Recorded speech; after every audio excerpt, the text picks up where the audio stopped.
Was there what else was in the earnings stuff that you thought stood out?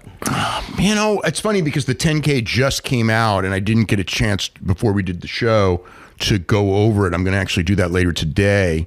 But the main thing that I gleaned out of that, you know, it was just there were no surprise. Well, I guess the situation is that because they've cut so far back on house shows, the average attendance is up.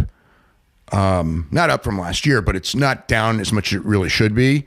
That, you know, in the sense that number becomes misleading in a lot of ways. The European tour was way down. The European tour, the November European tour went from 6,900 average attendance to 4,100, but the ticket prices were so much higher because those 4,100 bought better seats and also they raised the ticket prices.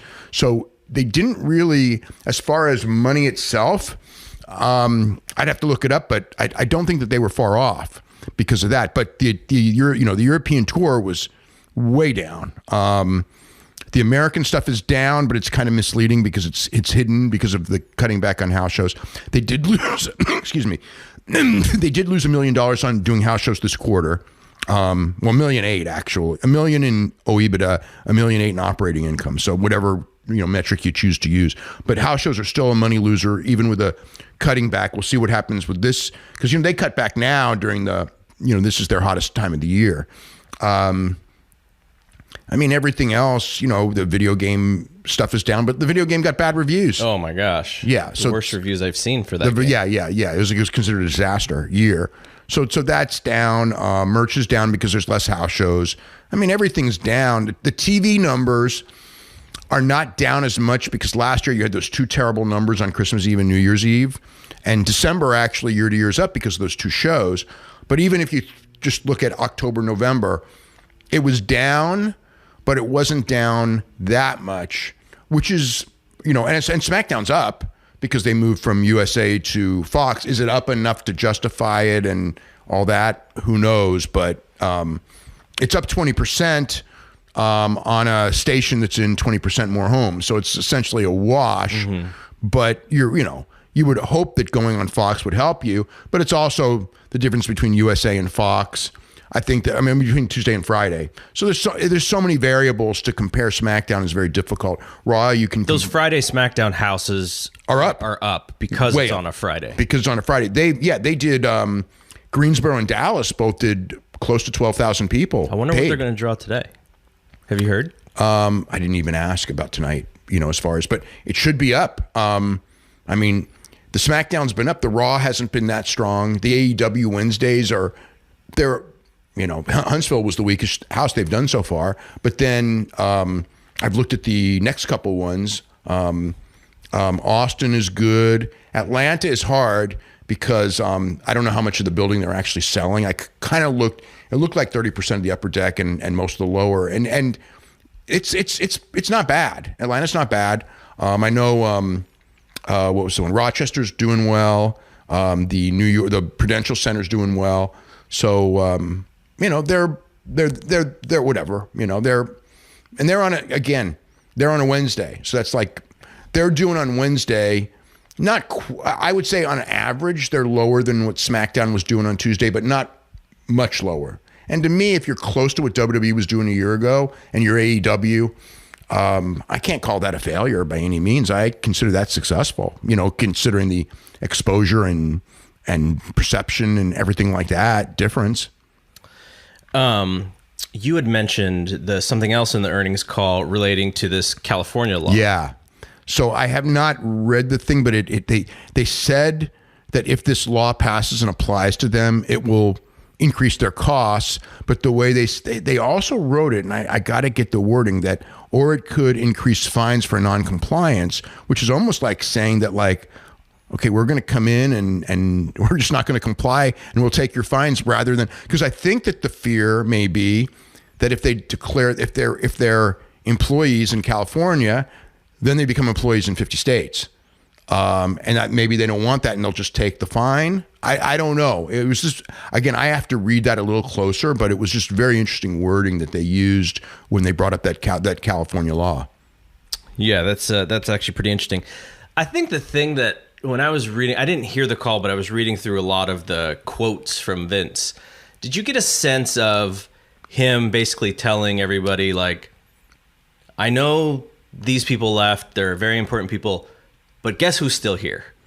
Like there were, like it seemed like he's like, well, it's not just big shoulders. Yeah, yeah, Well, they were like, who's going to carry the workload? And it's like, well, I got big shoulders. No, I think that the way it came off to me was that yes, they were important drivers for our company, but we got, he did specify that we got a whole team. It was that, yeah. He specified that it wasn't just them. Yeah, we got a whole team of people, and 2 of them left. Yeah, and that's true. Like the stock.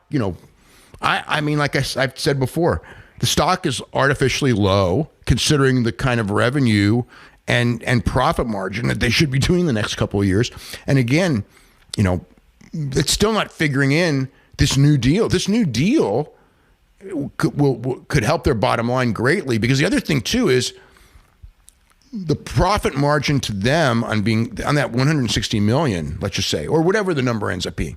But if they sell their pay-per-views, the only cost that they have for the pay-per-views is the production of the pay-per-views and the paying the talent for the basic costs of doing a pay-per-view.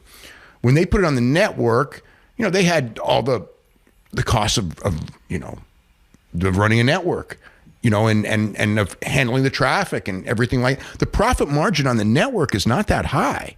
I mean, there is a profit margin, but it's nothing close to, like, the profit margin on the network is not close to that of pay-per-view. That's why when people will look at, one of the things that a lot of people would go like, and they'd look at the revenue of the network being bigger than the revenue from pay-per-view and go, they've already replaced it. But it's like, yeah, but the profit margin on the pay-per-view is so much higher than on the network. Mm-hmm. So, but in this case, so many of those network costs that they incur, they don't have to incur anymore, and they're still getting the same revenue. So on this thing, if they make one of these deals that they're looking at making, and obviously, from everyone's standpoint, you would want to kick this deal off with WrestleMania. Yeah. Now, Peacock says that they're starting on April 15th, which is 10 days later. So could they start earlier? Does that make them miss WrestleMania if they get it? I mean, those are all the questions that are still to be determined. But yeah, I mean, there are so many things that are coming up with WWE that could add to the profitability, as opposed to go down. I know people are afraid, when with the way the popularity is going down, when the next TV deal comes, that's 5 years from now, number one. And number two, I mean, aside from the NFL, everyone's ratings are going to go down. You know what I mean? I mean, for WWE, as long as, you know what? I mean, the 3-hour Raw obviously is a bad deal.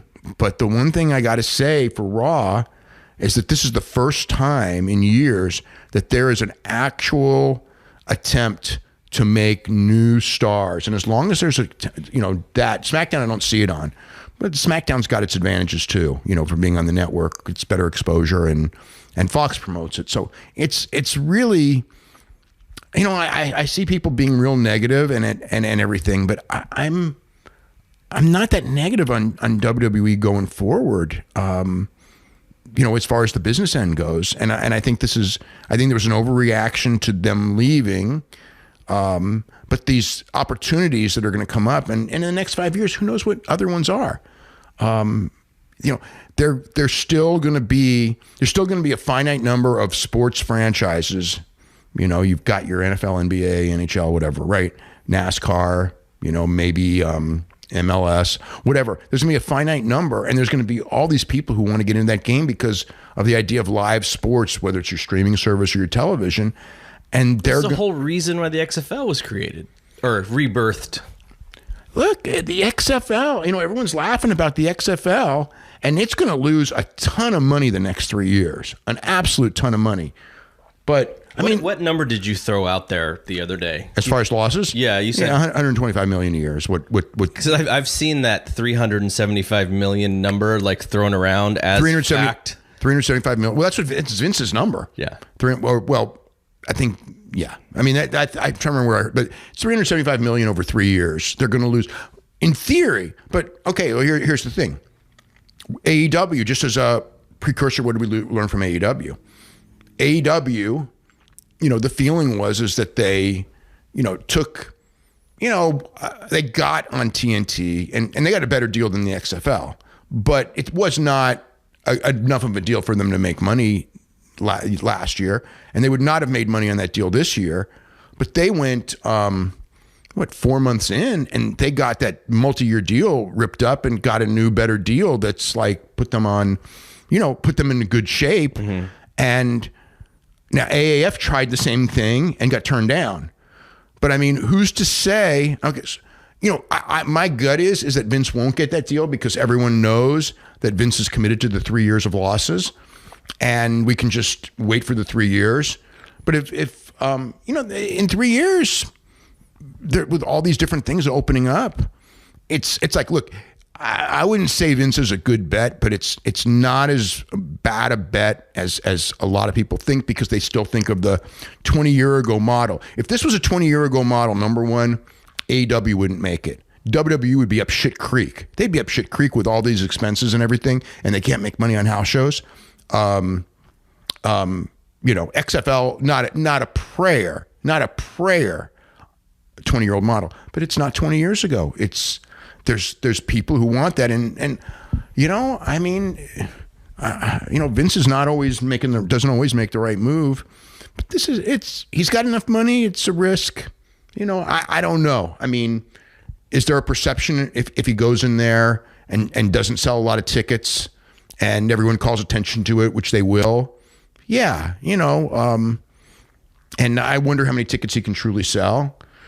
Will he paper and try to hide that?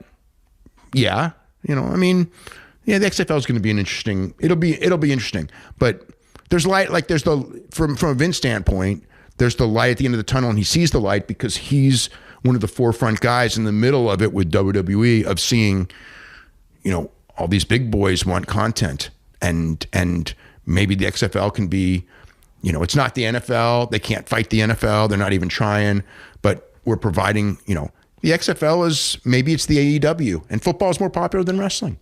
Have you heard anything about how the start of the season is? No, I've heard so little about the XFL, yeah, other than the rules. Covered very well. Other than the rules, I don't feel it's 2 days. Is it tomorrow or is it Sunday? I don't even know. I knew it was February, but no, it's this I haven't heard anything. It's this weekend. Now that shows. I probably should be paying. They had the one commercial on the Super Bowl. Yeah, it's this weekend. I don't know if it's all Sunday or some of it's Saturday this weekend, but I'll look that up later. That's amazing that I don't even know that, because the one thing I'll say, the first XFL, there was incredible hype. In this one, I don't feel any hype at all. But maybe that's not necessarily a bad thing, because the expectations are going to be way lower. Yeah. Because they hyped it up so much, and then they couldn't live up to it. Yeah. They pushed J-Lo's Saturday Night Live back. Remember that? Yeah, when the second game went over. That was that ended up being something that really turned the network on them. You're giving us these terrible ratings, and we had our Saturday Night Live got pushed back so far because your game went long. Yeah.